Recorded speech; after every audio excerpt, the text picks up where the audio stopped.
Restez avec nous, on va s'intéresser maintenant aux Républicains et à l'UDI. Leurs espoirs de revanche après la présidentielle se sont évanouis hier soir. La droite et le centre réalisent leur plus mauvais score à des législatives depuis 1958. Dimanche prochain, ils ne devraient avoir qu'entre 70 et 110 députés, 2 fois moins qu'aujourd'hui.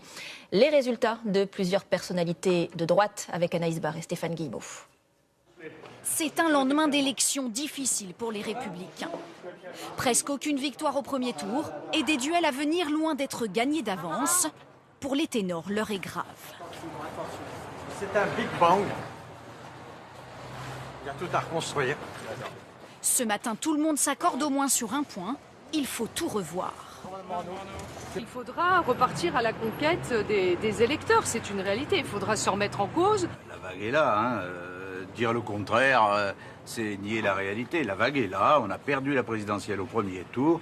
Nos électeurs ne se sont pas mobilisés. Nathalie Kosciusko-Morizet, candidate dans la 2e circonscription de Paris, arrive seulement en 2e position avec 18% des voix. Derrière Gilles Legendre, de La République En Marche, qui emporte 41%. Dans la même circonscription, loin derrière, Henri Guénaud avec 4,5%, candidat battu et rancunier.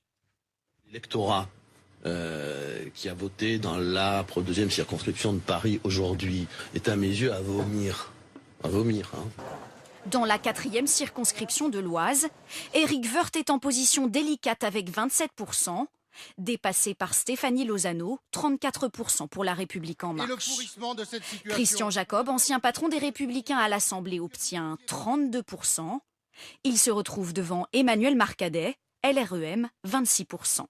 Dans les Hauts-de-Seine, Thierry Solaire est bien classé avec 42%, contre Marie-Laure Gaudin d'hiver droite, 31%. Enfin, Nicolas Dupont-Aignan se retrouve en ballottage négatif dans son fief de l'Essonne. Antoine Pavamani du parti présidentiel le devance avec 35% des voix. Il n'est que 2e avec 29%.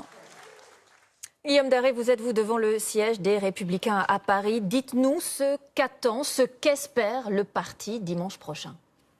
Eh bien, ce qu'ils espèrent, c'est obtenir une centaine de députés, franchir la barre symbolique des 100 députés. Mais ce sera très, très dur. Me disait tout à l'heure un cadre du parti. C'est évidemment une défaite très, très sévère pour la droite qui va voir son nombre de députés divisé par 2. Alors ici, ce matin, les cadres du parti ont analysé les résultats. Ils ont identifié une trentaine, une quarantaine de circonscriptions où leurs candidats sont au coude à coude avec le candidat, la candidate de La République En Marche. Et dans ces endroits que François Baroin va se rendre, il va multiplier les déplacements cette semaine. La droite qui va développer un argument. Il faut rééquilibrer. Il ne faut pas une majorité trop écrasante pour Emmanuel Macron. Il faut une vraie opposition à l'Assemblée.